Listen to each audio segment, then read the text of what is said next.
नमस्कार, मैं हूं आशीष चित्रांशी और आप देख रहे हैं the news launcher. Hot topic with Hemant तत्री। कंट्रोल रूम ले आइए हेमंत जी को स्क्रीन पर। स्वागत है हेमंत जी आपका। सुप्रीम कोर्ट में आखिरकार चुनाव आयोग का खेल पहुंच ही गया। ADR, association for democratic reforms, Bihar में मतदाता सूची में जो बड़े पैमाने पर खेल करने की तैयारी में चुनाव आयोग लगा हुआ था, और हम तो कहते हैं कि वो तैयारी हो चुकी है, सिर्फ और सिर्फ एक आडंबर चल रहा था, एक फरेब चल रहा था। इसको लेकर के पॉलिटिकल पार्टीज अभी भी ट्विटर पर एक्टिव हैं, लेकिन एसोसिएशन फॉर डेमोक्रेटिक रिफॉर्म्स इस एडीआर को तो वाकई धन्यवाद देना चाहिए। जीत मिले या हार मिले, कम से कम जेन्युइन लड़ाई लड़ रहा है। बाकी तो ट्विटर पर लड़ते हैं। ये पहुंच गया सुप्रीम कोर्ट। अब देखना होगा कि क्या सुप्रीम कोर्ट चुनाव आयोग के खेल को रोक देगा, क्या रोकने जा रहा है। ये इसलिए इस चर्चा को हम लाए हैं कि इसको एक कुशन मिल रहा है, एक बल मिल रहा है। 30 साल पुराना एक फैसला आया है, 30 साल पुराना एक फैसला सामने आया है। वो फैसला हम आपको दिखाएंगे। उस फैसले से सुप्रीम कोर्ट में जो पुराने फैसले होते हैं वो नजीर का काम करते हैं, खासकर लोअर कोर्ट्स के लिए तो बिल्कुल ही नजीर होते हैं। और ये कॉन्स्टिट्यूशनल बेंच नहीं है, तो 30 साल पुराना फैसला क्या इस मामले में नजीर बनेगा? क्योंकि वो फैसला 2 बार नजीर बन चुका है पहले, और चुनाव आयोग के हाथ को पकड़ा है उसने, चुनाव आयोग के खेल को पकड़ा है। तो ये 30 साल पुराना फैसला भी हम आपको दिखाएंगे। और इसके बाद क्या पूरी तरह से फेल हो जाएंगे अमित शाह? मोदी और नीतीश की आखिर क्यों नींद उड़ी है? क्या एक ही सहारा चुनाव आयोग है बिहार में? इस पर भी चर्चा करेंगे। सबसे पहले मैं आपको पिटीशन दिखाता हूं, पहले सवाल पर चलता हूं। लाइए जरा जो पिटीशन है एडीआर की उसको दिखा दीजिए, ताकि लोगों को तसल्ली हो जाए कि हाँ, खबर पुख्ता है। ये देखिए आप, in the matter of association for democratic reforms and others petitioners versus election commission of India, respondent, paper book. इसको आप प्ले कर दीजिए, चलने दीजिए, दर्शक देख लेंगे। हेमंत भाई, पूरा जरा पिटीशन का डिटेल और सुप्रीम कोर्ट में क्या उम्मीदें हैं फिलहाल, आपको सीधा सीधा जरा बताइए। आशीष जी नमस्कार, आपको सारे दर्शक साथियों को। देखिए, ये जो पिटीशन थी ये ओवरड्यू थी, और हम कई दिन से सोच रहे थे कि अभी तक कोई गया क्यों नहीं सुप्रीम कोर्ट में। तो जैसा कि आपने बिल्कुल सही कहा कि राजनीतिक पार्टियां तो अभी ट्विटर और फेसबुक पे खेल रही हैं, प्रेस कॉन्फ्रेंस खेल रही हैं, लेकिन एक तरीके से एसोसिएशन फॉर डेमोक्रेटिक रिफॉर्म्स हमेशा की तरह उसने ना केवल लीड ली, बल्कि लोकतंत्र को बचाने की मुहिम का एक तरीके से झंडा फिर दोबारा से उठाया।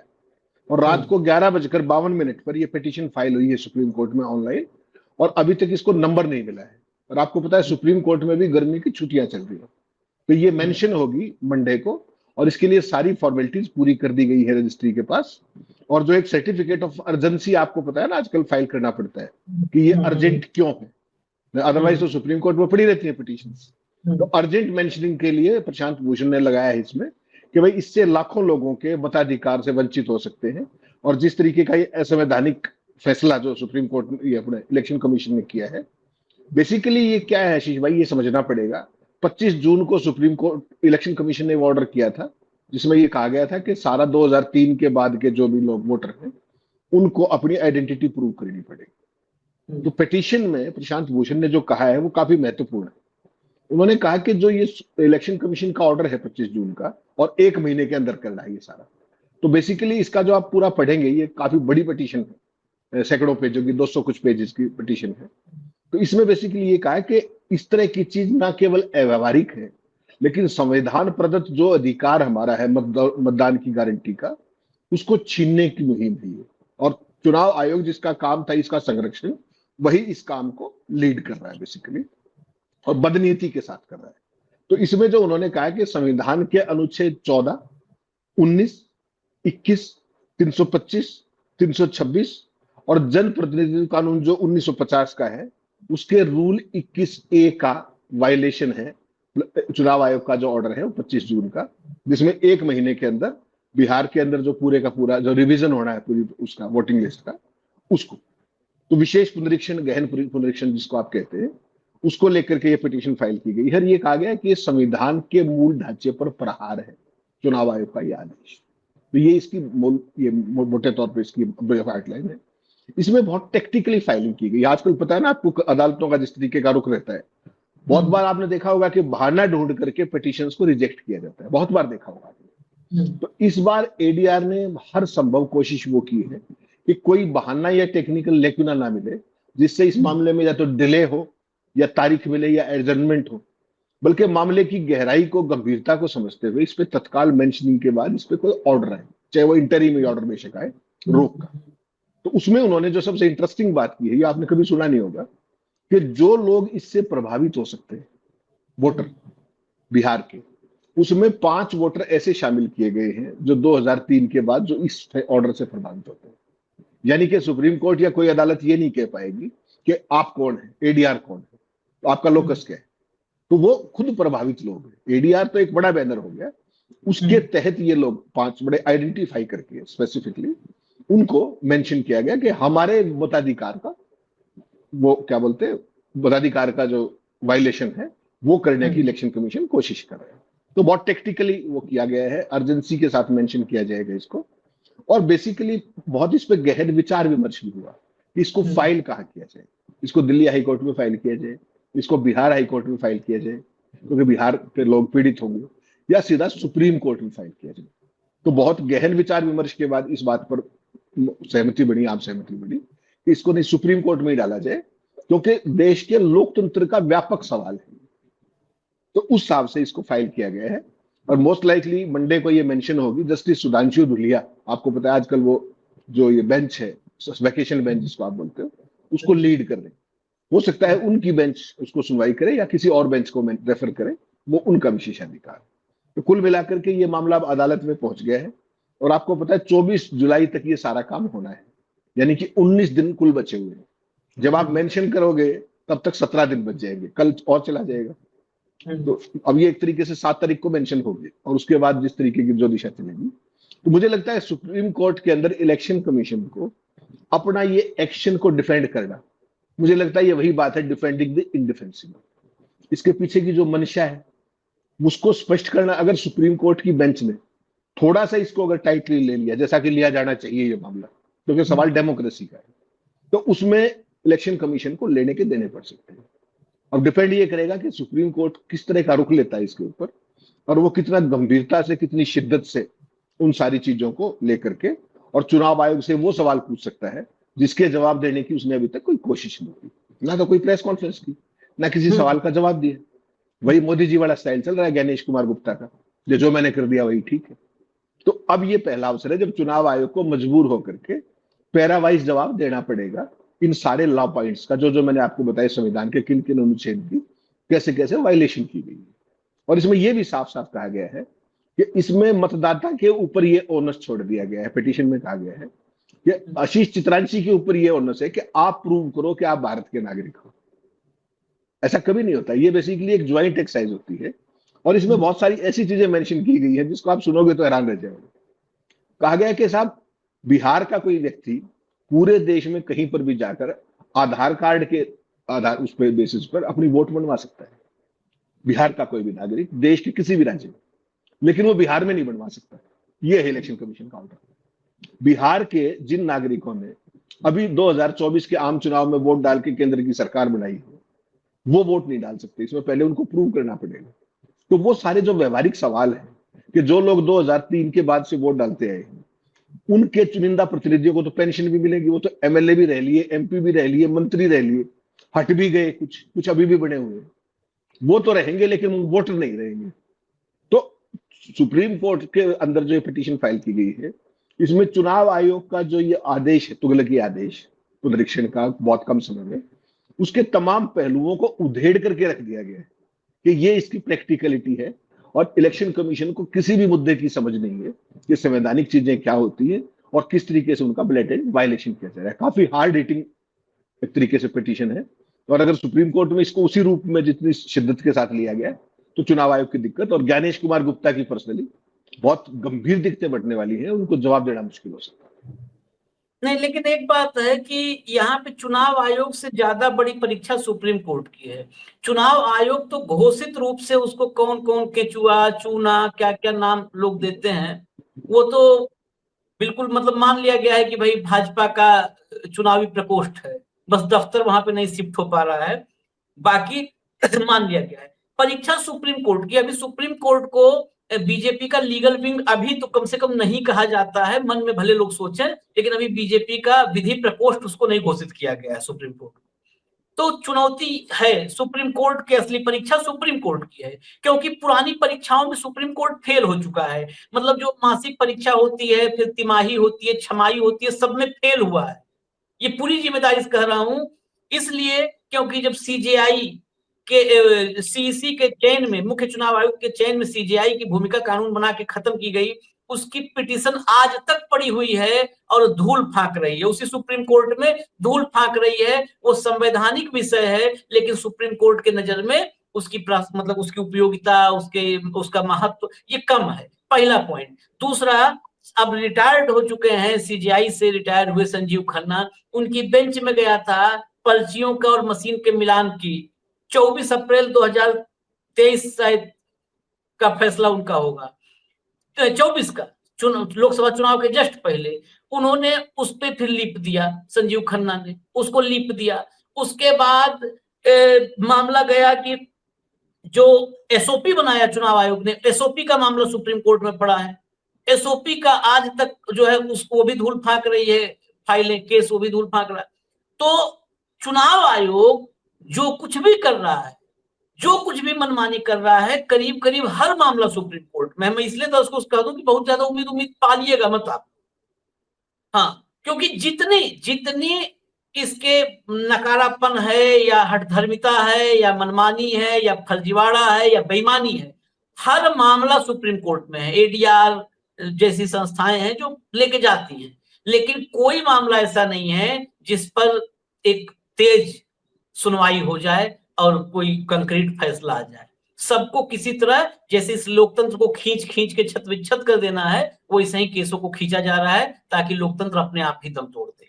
तो सुप्रीम कोर्ट का हमने बता दिया।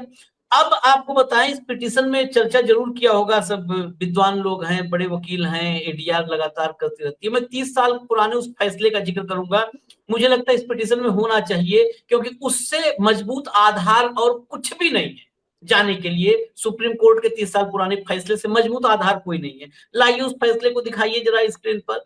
ये 30 साल पहले सुप्रीम कोर्ट में मामला यही था, जो है वहां पर स्पेशल इंटेंसिव रिवीजन जो बिहार वाला है, ऐसे ही जुड़ा एक मामला था। और उसमें ये बात सामने आई कि ईसीआई का काम जो है ये है मतदाता सूची में नाम जोड़े या हटाए, उस पर दावे और आपत्ति, इस पर ध्यान दे। बाकी नागरिकता जांच करने का काम, ये काम ईसीआई का नहीं है। उसे ये जरूर ध्यान देना होता है कि जो है नागरिक भारतीय हो, लेकिन ये जांच करने का काम उसका नहीं है, ये गृह मंत्रालय का काम है। अब देखिए मैं फैसला बताता हूं। ये 1995 का लाल बाबू हुसैन का केस है। लाल बाबू हुसैन बनाम इलेक्टोरल रजिस्ट्रेशन ऑफिसर, ईआरओ। इसमें सुप्रीम कोर्ट ने ईसीआई के 2 आदेशों को रद्द किया था। 2 आदेशों को रद्द किया था। गौर से पढ़ें, खासकर जो लोग लीगल मसलों को समझते हैं वो और बेहतर समझेंगे। ये आदेश 21 अगस्त 1992 और 9 सितंबर 1994 को जारी किए गए थे। किसने किया था? ईसीआई ने किया था, चुनाव आयोग। पहले आदेश में सभी जिलाधिकारियों को पुलिस जांच के जरिए यह पता लगाने का अधिकार दिया गया था, पुलिस जांच के जरिए, कि कोई व्यक्ति विदेशी है या नहीं है। दूसरे आदेश में ईआरओ को विदेशी नागरिकों की पहचान करके, जो ईआरओ है, इलेक्टोरल ऑफिसर है, उसको कहा गया था कि वो विदेशी नागरिकों को पहचान कर उनके नाम मतदाता सूची से हटा सकता है, वो अधिकार उसको दे दिया गया था। इन दोनों आदेशों को लाइए स्क्रीन पर, लाइए फटाफट। इन आदेशों को जो चुनौती देने वाली याचिकाएं तब दायर की गई थी, उस समय मुंबई के बजाय ग्रेटर बॉम्बे था, और 1,67 लाख 1,67,000 लोगों को नोटिस जारी किया गया था। उनसे दस्तावेज क्या क्या मांगे गए थे, ये इस केस से मिलाइएगा। जन्म प्रमाण पत्र, भारतीय पासपोर्ट, नागरिकता प्रमाण पत्र या नागरिकता रजिस्टर में एंट्री का प्रमाण। दिल्ली के पहाड़गंज में भी एक ऐसा मामला है, मैं पूरा का पूरा आपको पूरी जो निकाला गया है वो दस्तावेज आपको इसलिए दिखा रहा हूं ताकि यकीन करिए केस पे। पहाड़गंज में एक मामला आया, वहां यूपी बिहार से कई गरीब लोग रहते थे। यारों ने उनके दस्तावेज इसलिए नहीं माने क्योंकि वे ईसीआई के नियमों के हिसाब से नहीं थे। 1995 में सुप्रीम कोर्ट ने ईसीआई के दोनों आदेशों को रद्द करते हुए 1995 में कहा कि ईसीआई के नियमों के हिसाब से नागरिकता साबित करने की जिम्मेदारी उस व्यक्ति पर है, जबकि कई लोग पहले भी वोट डाल चुके थे। कोर्ट ने कहा इसका मतलब ईसीआई ने पहले ही उनकी जांच कर ली थी, तभी तो उनके नाम मतदाता सूची में शामिल किए थे। सुप्रीम कोर्ट ने ईआरओ के, मैं और आगे बता दूं, दोनों आदेश रद्द कर दिया इतना कह के, लेकिन आगे जो ईआरओ के कामकाज पे सवाल उठाए वो क्या था बता दूं। सुप्रीम कोर्ट ने ईआरओ के काम करने के तरीके पर सवाल उठा करके कुछ नियम बनाए। कोर्ट ने कहा अगर ईआरओ को लगता है कि किसी ऐसे व्यक्ति का नाम मतदाता सूची में है जिसकी नागरिकता संदिग्ध है, तो नोटिस जारी करने से पहले ईआरओ को पिछली मतदाता सूची की जांच करनी चाहिए और उसे ध्यान में रखना चाहिए। सुप्रीम कोर्ट ने यह भी कहा कि ये जांच अर्ध न्यायिक होनी चाहिए, अर्ध न्यायिक जांच होगी बकायदे।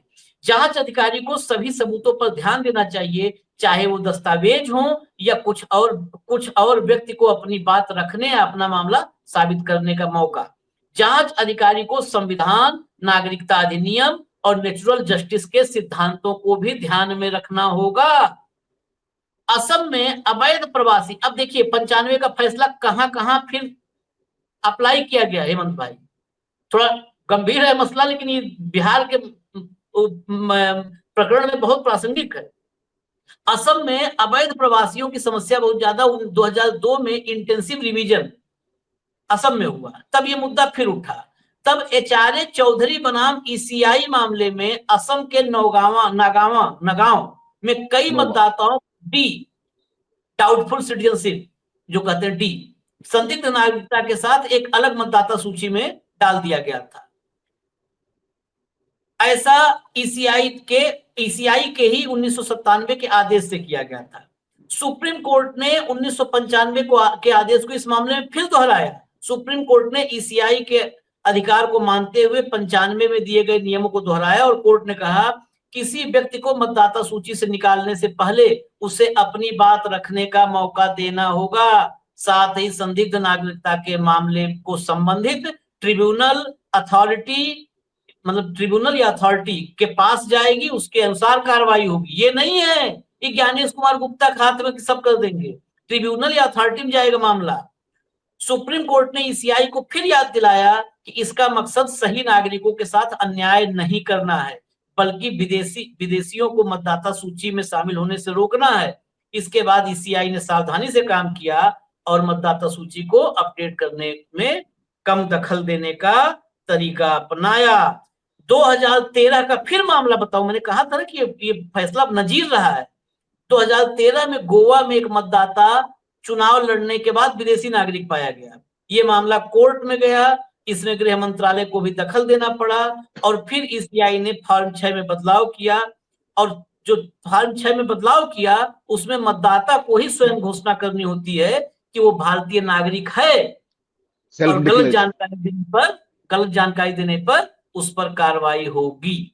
ये खुद वो जो है एफिडेविट देता है खुद ही अपनी तरफ से। अब आप बताओ, इस फैसले को हमने जानबूझ के रखा, इस फैसले में एकदम एक चीज स्पष्ट है कि आपको संदेह है तो आप उसको पक्ष रखने दोगे मौका। आप तो 25 दिन में संजय गांधी फेल किए पड़े हो। ये बेसिकली ये तो आपातकाल से भी भयंकर, 1975 से भयंकर वाला है कि हम 25 दिन में जिसको होगा काट छाट के फेंक देंगे। आशीष भाई, ये बेसिकली ना एक तरफ एकदम जिसको कहते हैं ना कि एक तरफा कार्रवाई है। ये कोई भी कवायद, बेसिकली दो तीन चीजें मैं दर्शकों के लिए बता दूं। एक तो 2004 के अंदर जब वाजपेयी जी की सरकार थी, उस समय ये लास्ट ये हुआ था। उस समय जो चीफ इलेक्शन कमिश्नर थे, उन्होंने और पूरे इलेक्शन कमीशन ने तय किया था। उस समय जो आपको ध्यान हुआ, कृष्णमूर्ति साहब चीफ इलेक्शन कमिश्नर थे 2004 में, और बीबी टंडन साहब और गोपालास्वामी, ये तीनों लोग थे। उस समय ये तय हुआ था कि आगे से इसकी जरूरत नहीं पड़ेगी विशेष पुनरीक्षण की। क्योंकि हमारे पूरी की पूरी वोटर लिस्ट डिजिटलाइज हो चुकी है और जो वोटर आईडी कार्ड है वो बहुत बड़े पैमाने पर बन गए हैं, मतदाताओं की आइडेंटिटी स्टेब्लिश होगी। फिर भी हर साल हम क्या करेंगे, एक कट ऑफ डेट रखेंगे और उसका पुनरीक्षण हर साल कर लिया करेंगे। कोई नया आदमी एलिजिबल हुआ है तो वो आ जाएगा, किसी की डेथ हो गई है, कुछ शिफ्ट हो गया है तो वो चेंज हो जाएगा। लेकिन ये 2004 के बाद ये कवायद 21 साल में आपने कभी नहीं सुनी होगी।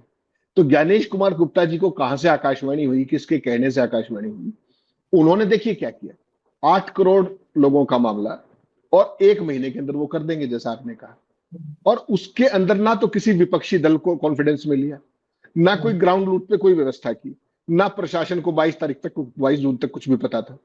और उसके बाद किसी भी तरह की आम सहमति नहीं, कोई तैयारी नहीं। 70,000 बीएलओ की तो ट्रेनिंग होनी थी। कब करोगे ट्रेनिंग आप? 70,000 बीएलओ की ट्रेनिंग कैसे होगी? सोचा है कभी ज्ञानेश कुमार ने? इसलिए मैं आपको कह रहा हूं, ये जो आपने 2 नजीर बताई, बड़ा अच्छा किया कि इसका एक पूरा लीगल साउंड बैकग्राउंड है, पूरी की पूरी स्टेब्लिश्ड केसेस है। यहां समस्या दूसरी, आशीष भाई, अगर सुप्रीम कोर्ट ने इसको उस गंभीरता के साथ ले लिया, हालांकि पिछले कई केसेस आपने बिल्कुल सही जिक्र किया, वो ऐसे ही रूल खा रहे हैं वहां पर, लेकिन ये क्योंकि मामला नवंबर में चुनाव का है बिहार में, और बिहार की जिस तरीके की स्थिति है, संवेदनशील इलाका है, पूरी जनता नाराज हो सकती है, लोग सड़कों पर आ सकते हैं, तो सुप्रीम कोर्ट इसकी संजीदगी समझेगा इस मामले की कि क्या है मामला। बेसिकली जो संविधान आपको देता क्या है, वोट का अधिकार की गारंटी देता है। और जो ज्ञानेश कुमार गुप्ता की जो चाल है, वो वोट के अधिकार को विशेषाधिकार में बदलने की मंशा है कि आप इस बात पे बड़ा हो रही है कि मुझे वोट का अधिकार दे दिया, जैसे खैरात में मिला हो। ये वो नहीं। और बेसिकली 1 महीने के अंदर, 1 महीने में से कितने दिन निकल गए? जैसे मैंने आपको कहा 10 दिन तो निकल गया। आज 25 तारीख ऑर्डर था, आज 5 होगी, 19 दिन और बचे। तो ये नेक्स्ट टू इम्पॉसिबल है, ना ये प्रैक्टिकल है और ना ये डूएबल है।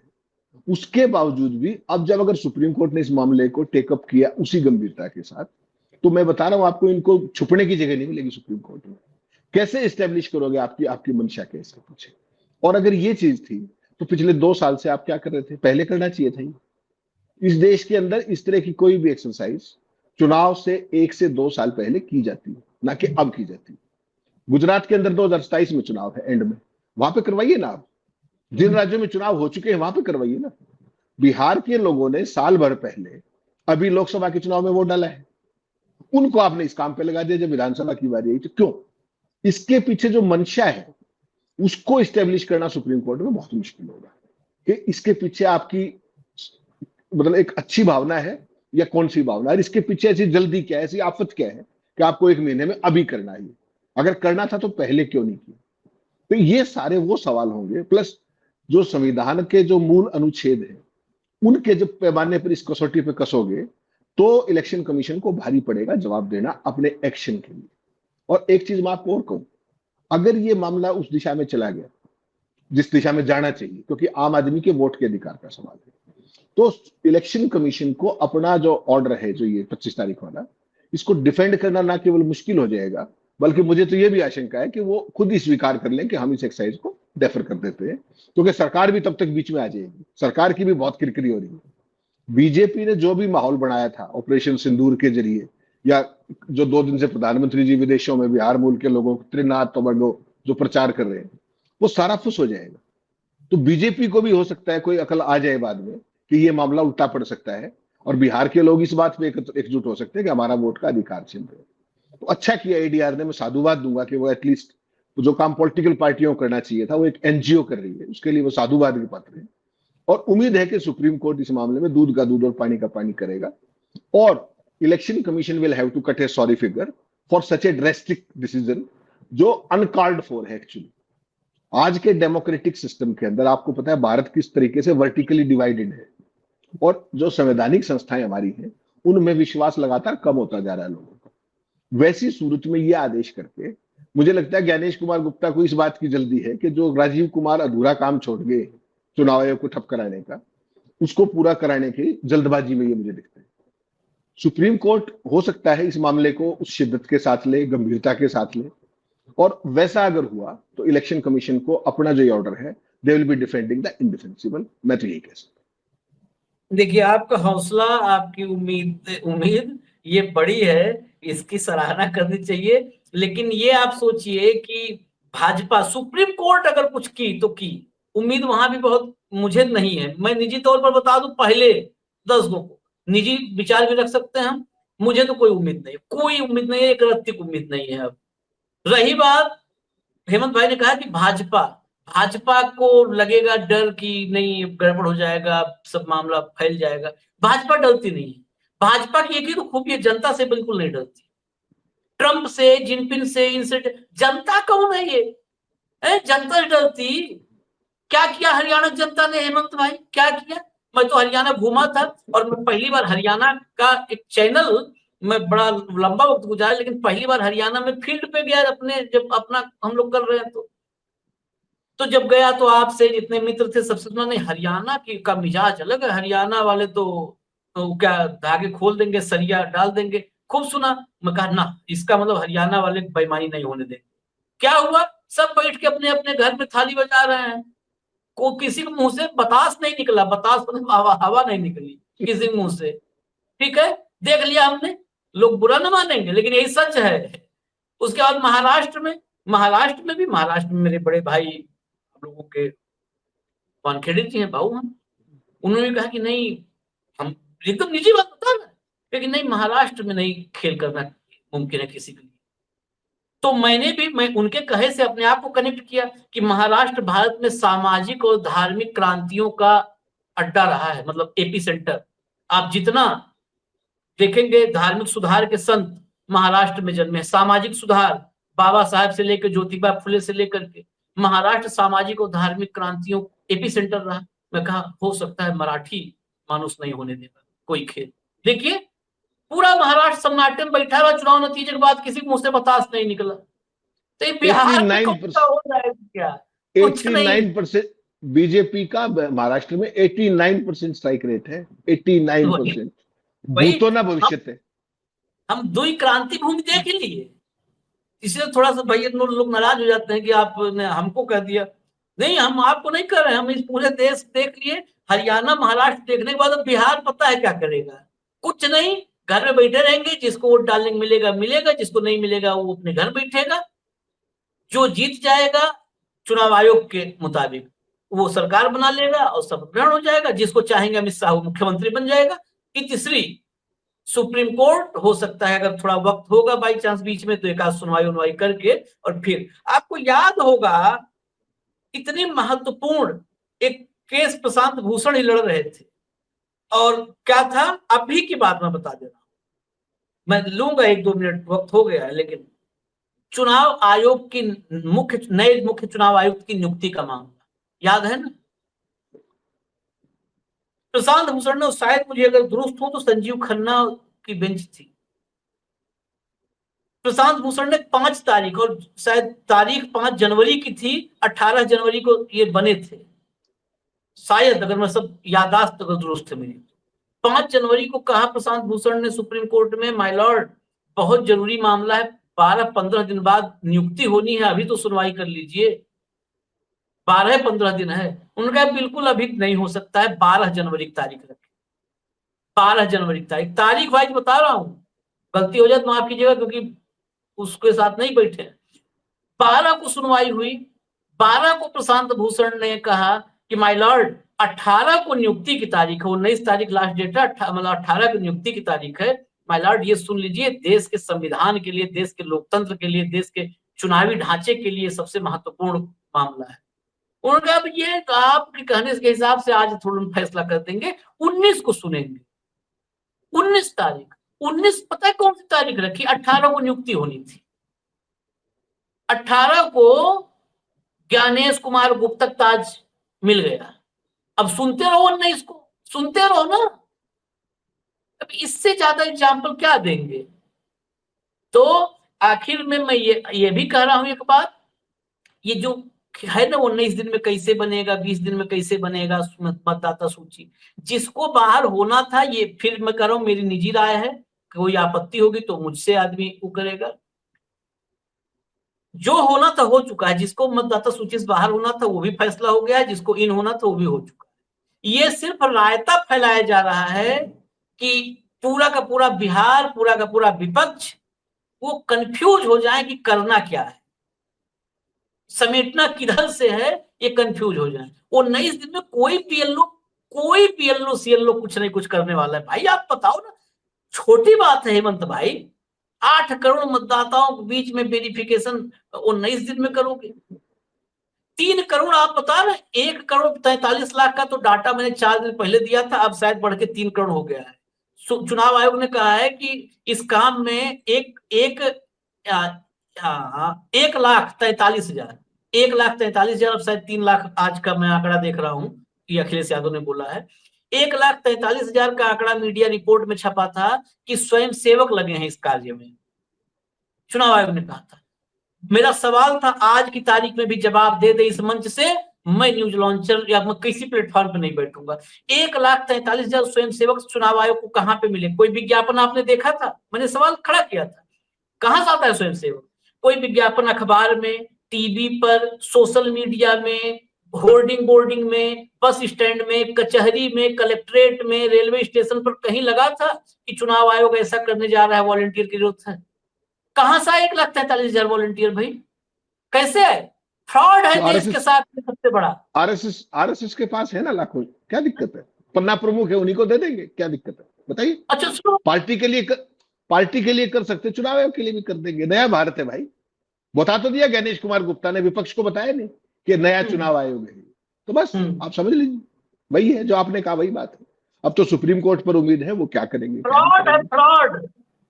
मैं कह रहा हूं फ्रॉड है। चलो हमको पता है कि आपके हिसाब से फैसला होगा, कल तो मुकदमा हमारे ऊपर, फ्रॉड है, हमें पता है फैसला आपके हिसाब से होगा। बताओ ना, 1,43,000 कहां से आए स्वयं सेवक? और जो आ गए, मान लिया मैं कहा आ गए, मैंने कहा था ज्ञानेश कुमार गुप्ता अपने घर में सत्यनारायण भगवान का कथा करवा ले, 2 दर्जन आदमी नहीं आएंगे कथा सुनने वाले। 1,43,000 स्वयं सेवक आ गए इसके पास, और आ गए 1,43,000 स्वयं सेवक। ये भाई साहब प्रसाद वितरण कार्यक्रम नहीं है या लंगर नहीं है कि कोई भी भीड़ आए खड़ी हो जाए चलो पूरी ही तो बांटना है। आपको मतदाता बनाने हैं भैया। कहां ट्रेनिंग किया, कहां वर्कशॉप करवाया? हेमंत भाई, इस देश को मूर्ख मान लिया इन लोगों ने कि सब पूरा देश मूर्ख है, जिस दिशा हाँक दो, ये तो भेड़ बकरी है, हाँक दो। खैर चलिए, फिर लंबा हो गया, सो इजाजत दीजिए हमें। धन्यवाद आपका, बहुत बहुत धन्यवाद, इजाजत दीजिए, फिर अगले कार्यक्रम में मुलाकात।